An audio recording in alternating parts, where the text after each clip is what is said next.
Welcome back to the channel, guys. It's your boy Wolf Nara here, and today we have a One Piece 1009 review. Just me pretty much breaking down everything that happened in the chapter and my thoughts. I really don't do this too often, so bear with me. It may be a little rough, but anyway, to support more content like this, like, comment, and subscribe. Support your boy, nigga. Turn on the bell, nigga. Nutty gang. I'm just saying. But anyway, so pretty much initially for chapter 1009.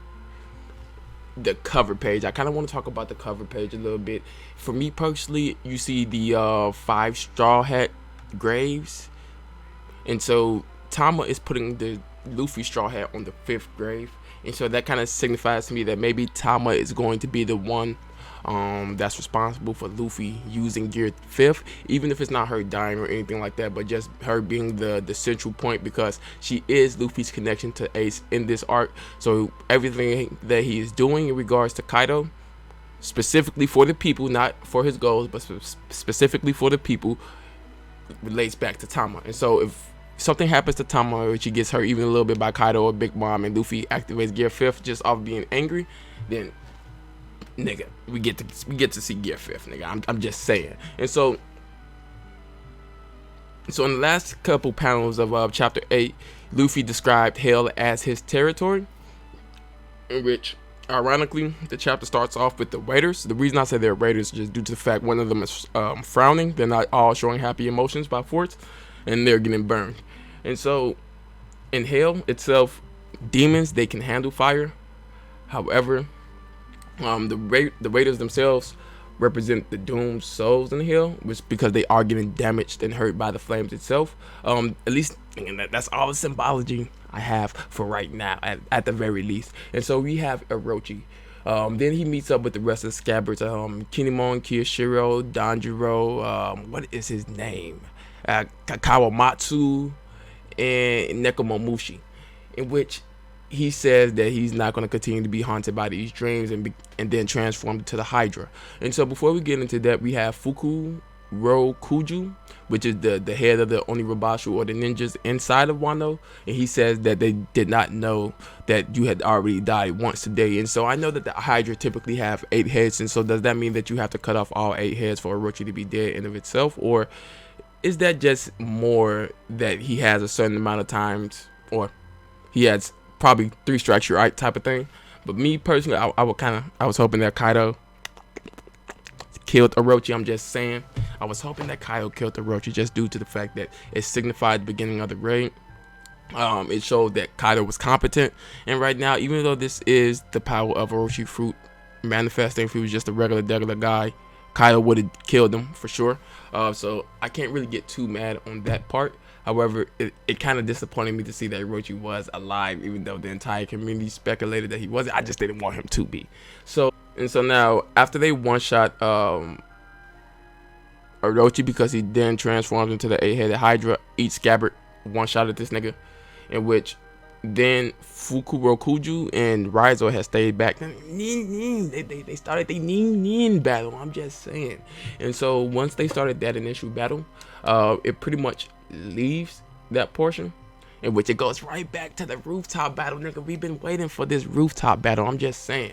In which Kid actually asked Law, could he transfer one of the Yonkos away, because last chapter they said fighting both of them was hell of in itself. And so he trying to have Law transport either Big Mom, well, pretty much Big Mom away, so that way they can focus on Kaido without having to deal with 2 Yonkos. Because nigga, dealing with 2 Yonkos, bro, as we see this chapter, bro, nigga, you gonna have to separate them. I'm just saying, y'all not at that caliber just yet. In which when Trafalgar responds to Kid's question, he said that their haki itself is too strong for him to move them directly, so basically he has to use indirect methods to be able to move the Yonko when their haki, or a person when their haki is exceedingly above his. And so after that, Kaido and Big Mom suggested Kaido, like, yo, let's do a team attack. And once I heard let's do a team attack, I instantly got the vibes from Water 7 when Zoro, Luffy, and I think it was Sanji, or was it just Zoro and Luffy who did the 1,000 pound Phoenix. Nigga, I love team attacks in One Piece, I'm just saying. But their team attack is called Ocean Sovereignty. It was just a huge a huge explosion just going towards them, in which everyone was just right there shocked, just saying like, oh my god, how the fuck are we gonna live through this? And Zoro was the one who took initiative. Shout out my boy Noah Zoro. My boy took initiative. He stopped for half a second. He intercepted, I should say, he intercepted the ocean sovereignty and told them, Luffy, we cannot be wiped, all of us cannot be wiped out here. Peep, Zoro was literally planning to die right there. He was literally going to sacrifice himself to ocean sovereignty to make sure the rest of the Novas survive. And really, you can argue it's really just mostly because of Luffy was there, but with the other Novas being there as well, it was just pretty much Zoro saying that he puts his confidence in them too. So he pretty much protected everybody. So Law, although he was unable to move the Yonko, he did transfer the Supernova away from the ocean sovereignty attack, in which it pretty much brought into my mind, at least, even though that Luffy has Rio, Zoro has Enma, Kid and Killer has their things going on. I'm just saying because we don't really get to see too much, no explanation for those guys. Law is still relative to those guys in regards to their hockey. So I think that's just Oda's way of saying that, yeah, Law he's behind them, but he's not too far behind these two. They're still somewhat relative to Luffy. He beats the dog shit. He gave Luffy a quick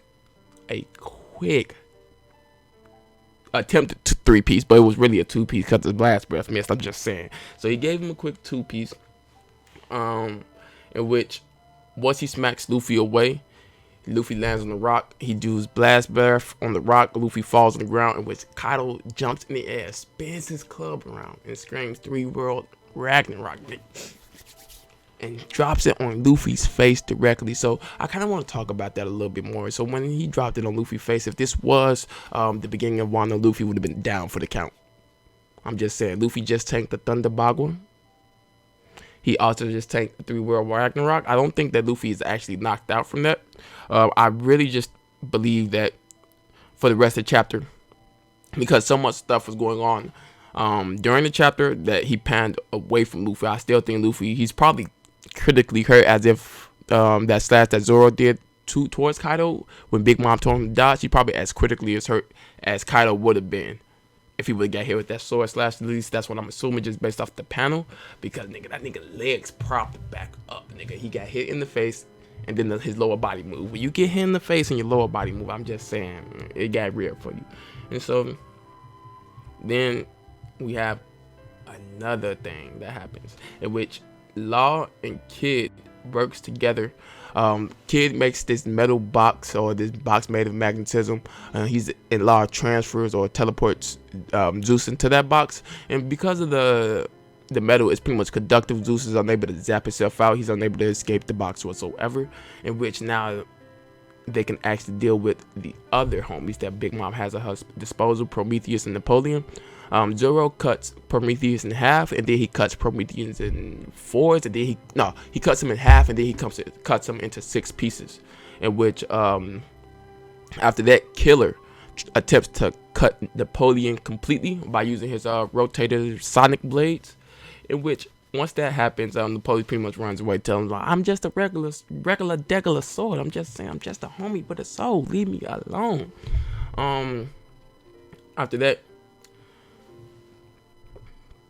Big Mom states that I don't need my homies to fight. I don't know what you guys thought this was, but I definitely don't need my homies to fight.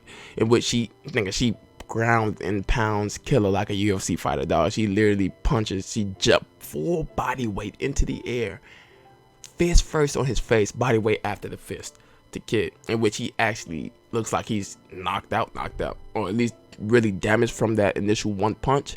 Then he grabs Big Mom's arm with his metal arm and then says, repel.